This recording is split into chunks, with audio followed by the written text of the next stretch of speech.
आज की दुनिया में सबसे बड़ी समस्या गरीबी नहीं है, सबसे बड़ी समस्या है ऊर्जा की कमी। लोग कहते हैं मन नहीं लगता, शरीर थका रहता है, ध्यान नहीं बनता, आत्मविश्वास कमजोर हो गया है। लेकिन कोई यह नहीं पूछता कि ऊर्जा जा कहाँ रही है। भगवान बुद्ध कहते थे, जिसने अपनी शक्ति को संभालना सीख लिया वो दुनिया की किसी भी चुनौती से हार नहीं सकता। आज की यह वीडियो किसी को दोष देने के लिए नहीं है, यह वीडियो तुम्हें शक्तिशाली बनाने के लिए है। ब्रह्मचर्य का असली अर्थ लोग ब्रह्मचर्य को गलत तरीके से समझ लेते हैं। ब्रह्मचर्य का मतलब केवल शरीर को रोकना नहीं है, ब्रह्मचर्य का मतलब है विचार, दृष्टि और ऊर्जा पर नियंत्रण। भगवान बुद्ध ने कहा था, जिसका मन नियंत्रित है उसकी शक्ति कभी नष्ट नहीं होती। जब मन भटकता है तो ऊर्जा कमजोर हो जाती है। ऊर्जा क्यों खत्म होती है? ऊर्जा खत्म होने के कुछ मुख्य कारण हैं। पहला कारण अनियंत्रित मन, दूसरा कारण गलत आदतें, तीसरा कारण हर समय बाहरी सुख की खोज। आज का इंसान शांति बाहर ढूंढता है लेकिन शक्ति अंदर होती है।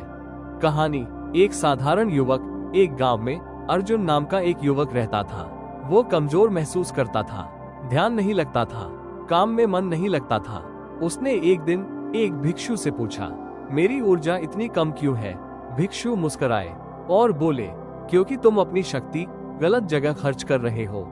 भिक्षु ने कहा, भगवान बुद्ध कहते थे, ऊर्जा नदी की तरह होती है, अगर दिशा सही हो तो वही ऊर्जा जीवन बना देती है, अगर दिशा गलत हो तो वही ऊर्जा विनाश बन जाती है।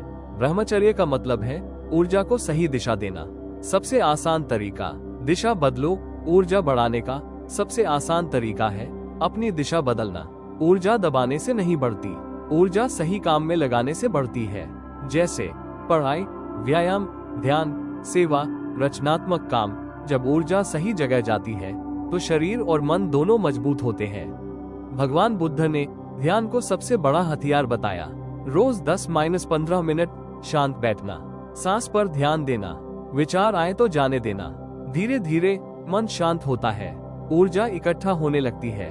भोजन और ऊर्जा, जो खाते हो वही बनते हो। भारी तला भुना भोजन मन को आलसी बनाता है, सादा संतुलित भोजन ऊर्जा को स्थिर करता है। भगवान बुद्ध सादा जीवन जीते थे, इसीलिए उनकी शक्ति आज भी जीवित है। अनुशासन इक्वल्स असली शक्ति। अनुशासन के बिना कोई भी शक्तिशाली नहीं बन सकता। समय पर सोना, समय पर उठना, अनावश्यक चीजों से दूरी।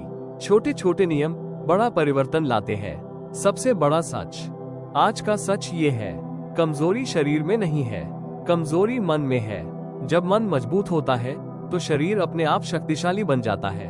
भगवान बुद्ध कहते थे, मन ही सब कुछ है, जैसा तुम सोचते हो वैसे ही बन जाते हो। आज से क्या करें? Practical steps. आज से सिर्फ 5 बातें अपनाओ। पहली, सुबह जल्दी उठो। दूसरी, दिन में कुछ समय खुद के साथ बिताओ। तीसरी, अनावश्यक इच्छाओं से दूरी रखो। चौथी, शरीर को रोज थोड़ा चलाओ। पांचवी, अपने लक्ष्य को याद रखो। बस इतना ही। बदलाव का असर जब तुम ये सब करोगे तो धीरे धीरे महसूस करोगे, ऊर्जा बढ़ रही है, ध्यान बन रहा है, आत्मविश्वास लौट रहा है। लोग पूछेंगे, तुम बदल कैसे गए? और तब तुम्हें समझ आएगा, असली शक्ति बाहर नहीं थी, वो हमेशा तुम्हारे अंदर थी। भगवान बुद्ध कहते थे, खुद पर विजय पाने वाला व्यक्ति सबसे महान होता है। अगर तुमने खुद पर नियंत्रण सीख लिया तो दुनिया तुम्हें रोक नहीं पाएगी। आज से अपनी ऊर्जा को संभालो, अपने मन को दिशा दो और खुद को शक्तिशाली बनाओ, क्योंकि वीर्यवान और ऊर्जावान व्यक्ति कभी साधारण जीवन नहीं जीता।